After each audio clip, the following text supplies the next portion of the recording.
Voilà les amis, on est mardi 25 juin 2019. Et pratiquement midi, ici à Paris, il fait beau. Un beau temps pour aller à la mer. Voilà, on va faire cette vidéo pour continuer notre sujet sur peut donc perdre son salut. Et ce matin, je voulais prendre comme passage Matthieu chapitre 7, versets 21 à 23. Voici ce qu'il est écrit dans Matthieu chapitre 27, verset 21 à 23. Si vous avez vos Bibles, suivez avec moi. Alors, verset 21. Quiconque me dit Seigneur, Seigneur, n'entrera pas forcément dans le royaume des cieux, mais celui-là seul qui fait la volonté de mon Père qui est dans les cieux. Verset 22. Beaucoup me diront en ce jour-là, Seigneur, Seigneur, n'est-ce pas en ton nom que nous avons prophétisé? N'est-ce pas en ton nom que nous avons chassé les démons? N'est-ce pas en ton nom que nous avons fait beaucoup de miracles? Verset 23 dira, alors je leur déclarerai, je ne vous ai jamais connu. Grave, hein? Grave. Je ne vous ai jamais connu. Retirez-vous de moi, vous qui commettez l'iniquité. Voilà donc mon passage ce matin pour dire que ceux qui pratiquent l'iniquité, ce sont ceux qui ne sont pas sauvés. Et notre verset, je voudrais introduire par le verset 12 qui dit que tout ce que vous voulez que les hommes fassent pour vous, vous aussi faites-le pour eux. Faites la même chose. On voit que dans ce chapitre 7, il parle souvent de l'hypocrisie, il parle souvent de ceux qui sont là, qui regardent les défauts des autres, qui aiment bien regarder les défauts des autres, mais qui ne voient pas le poutre qu'il y a dans leurs yeux. Voilà, il parle de ces personnes-là. Des personnes qui font beaucoup de miracles. Hein. On voit beaucoup de personnes qui font des miracles, qui guérissent les malades. Mais le Seigneur dit, je ne vous ai pas connu. Je ne vous ai pas connu. C'est grave, quoi. Je ne vous ai pas connu. Cela perd le salut. Mais toi, tu as été sauvé par la grâce de Dieu. Tu as été sauvé. Si tu as été sauvé pour des bonnes œuvres.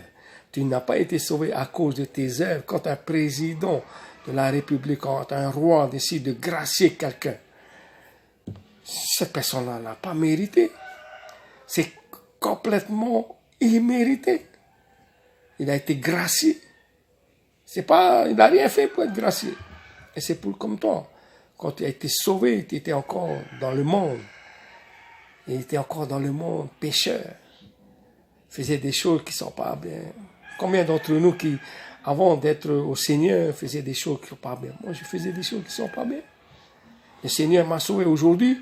Je ne fais plus les choses. Je ne suis plus dans la drogue, l'alcool. Je ne fais plus ces choses-là. Bien sûr, je suis un pécheur. Je peux tomber dans le péché. La repentance est pour moi. Et il dira, je mettrai dans notre passage, avant d'arriver dans ce passage que nous venons de lire, il va parler de porte étroite. Étroite, la porte qui mène à la vie, et très peu rentrent par là. Large est la porte qui mène à la perdition. Beaucoup rentrent par là. Il va mettre la porte. Il va parler d'enfants de Dieu, enfants du diable, un prophète de Dieu, prophète de Baal. Je mets devant toi le bien et le mal. Je mets devant toi la vie et la mort. Choisis la vie. Il nous a donné le libre arbitre. Nous devons exercer, nous devons pratiquer le libre arbitre. Faire ce libre arbitre. Nous avons été sauvés pour les bonnes œuvres. Nous n'avons pas été sauvés à cause de nos bonnes œuvres. Si c'était à cause de nos œuvres, personne ne sera sauvé. Le salut, ce n'est pas ce que nous faisons qui nous assure le salut. Bien sûr, nous devons persévérer. Nous devons persévérer parce que nous avons été sauvés pour les bonnes œuvres. Regardons les bonnes œuvres. Quelles sont ces bonnes œuvres? Matthieu chapitre 25. Matthieu chapitre 25, verset 33, 40. Parle des bonnes œuvres. Il dira, vous les brebis bénies de mon Père, venez et recevez l'héritage, le royaume qui vous a été donné. Pourquoi? Pourquoi il doit recevoir ce royaume? Parce que j'avais faim, vous m'avez donné à manger. J'avais soif, vous m'avez donné à boire. J'étais étranger, vous m'avez accueilli. J'étais nu, vous m'avez vêtu. J'étais malade, vous m'avez visité. J'étais en prison, vous êtes venus me voir. Les bonnes œuvres sont là pour que nous faisons les bonnes œuvres, mais nous avons été sauvés pour ces bonnes œuvres. Et à cause de ça, il dira, mes brebis, j'ai mis mes brebis à droite et les boucs à gauche. Les brebis, les boucs. Nous devons pratiquer la compassion. Arrête d'être hypocrite, arrête d'aller dans la maison de Dieu, de juger les serviteurs de Dieu. J'aime pas quand ils louent, j'aime pas quand ils dansent, j'aime pas quand ils chantent, hypocrite. Occupe-toi de ta foi. Occupe-toi de ta foi. Tu as été sauvé? Eh bien, occupe-toi de ta foi. Passe à l'excellence, passe à la maturité. Sois adulte. Dieu t'a sauvé pour les bonnes œuvres. Prie pour ton pasteur, prie pour les anciens, prie pour... Arrête de murmurer, laisse tomber. Laisse tomber, c'est pas pour toi. Et ceux qui sont là, qui disent Seigneur, Seigneur, n'entreront pas tous au royaume de Dieu. Ce sont ceux qui sont dans l'église, mais qui ne sont pas sauvés. Ils sont toujours là en train de murmurer, de raconter des histoires. Stop, c'est bon. Va de l'avant. Va de l'avant. Je mets devant toi la vie et la mort, dira la parole de Dieu.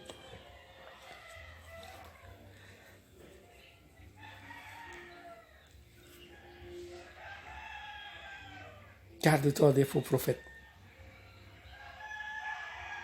Parce que beaucoup viendront à mon nom. Parce qu'il y a des prophètes de Dieu. Il y a des prophètes de Baal. Et le dernier des grands prophètes, c'est Yeshua, le Fils de Dieu. Aujourd'hui, je sais qu'il y a des personnes qui ont des discernements, qui reçoivent la parole. Amen. Est-ce que cela fait d'eux des prophètes? Je ne sais pas. Je ne sais pas. Je n'ai pas envie de dire Dieu seul sait. Je ne veux pas les juger.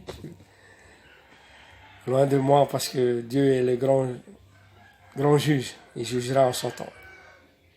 Mais occupe-toi de ta foi. Et regardons ce qu'il est écrit dans le verset 30, dans Matthieu. Regardons dans Matthieu chapitre 33. Chapitre 33. Je raconte. Chapitre 25. Dans le chapitre 25. Regardons dans le chapitre 25 qui est dit ici. Verset 40. Et le roi dira en vérité, là il parle de ses brebis qu'il a mis à droite. Et il répondra, en vérité, je vous le dis, dans la mesure où vous avez fait cela à l'un des plus petits de mes frères, c'est à moi que vous l'avez fait.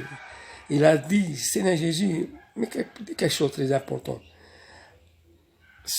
Ce que vous avez fait, dans la mesure où vous avez fait cela à l'un des plus petits de mes frères, lorsque tu prends la décision de placer ta foi en Dieu, de recevoir Yeshua comme Seigneur et Sauveur, non simplement il devient ton grand frère, tu deviens un petit frère adopté, pas, tu deviens le frère de Jésus.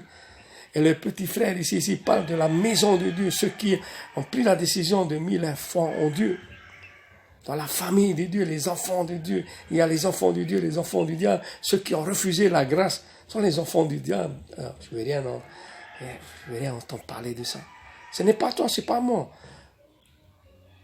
Nous, on a pris la décision de placer notre foi en Dieu, en Yeshua.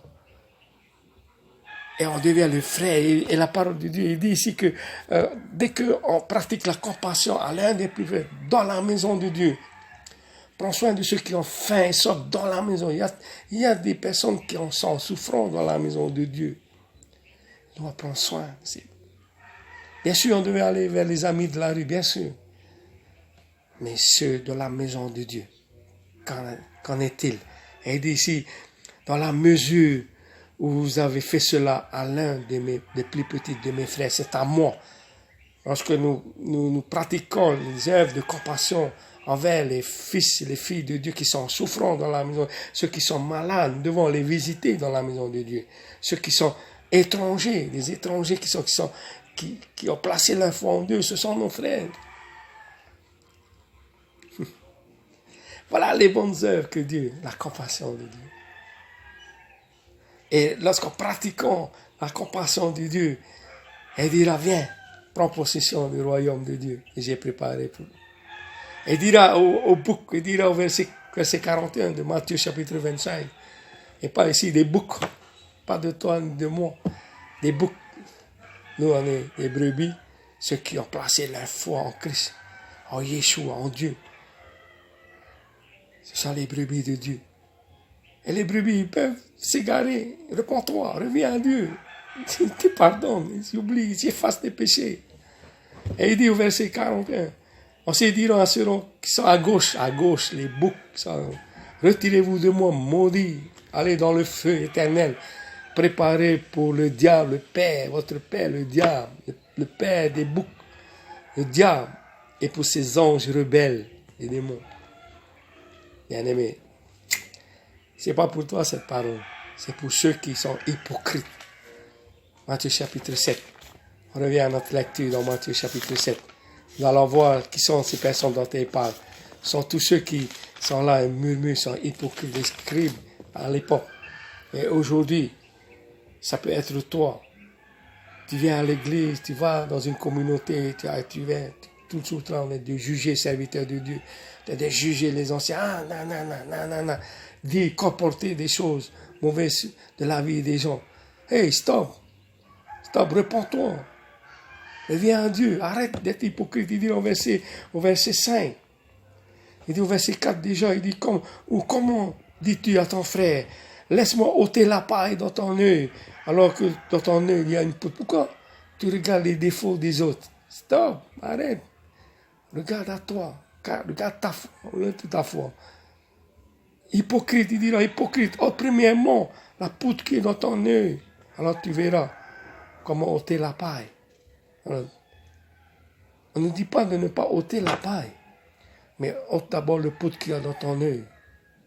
Et une fois ôté le poutre, là tu pourras aider ton frère à ôter la paille dans son œil. Mais sans ça, hypocrite que tu es. Bien-aimé, tu ne peux pas perdre ton salut. Si tu es sauvé, tu es sauvé. Tu es sauvé par la grâce de Dieu. C'est par la grâce de Dieu que nous sommes sauvés. Ce n'est pas à cause de nos œuvres. Tu peux faire les œuvres que tu veux. Comme ici, ils ont fait des miracles, ils font des guérisons, ils font des œuvres de puissance. Le Seigneur dira, arrière de moi, retirez-vous de moi, je ne vous ai jamais connu dès le commencement. Nous ne devons pas avoir peur. La parole de Dieu a été donnée pour les enfants de Dieu, pour leur instruction. Et l'Esprit Saint est là pour nous convaincre. Il a dit dans 2 Chroniques 7, 14, si mon peuple, ce qui t'a invoqué mon nom, s'humilie, prie, cherche ma face, mais ne t'arrête pas là, ça ne suffit pas. Se détourne de ces mauvaises voies. Hey, réponds-toi, détourne de tes mauvaises voies, reviens à Yeshua. Car le royaume de Dieu a été donné pour les brebis. Soyez bénis, soyez encouragés. Je vous aime, prenez bien soin de vous. Ciao, à la prochaine.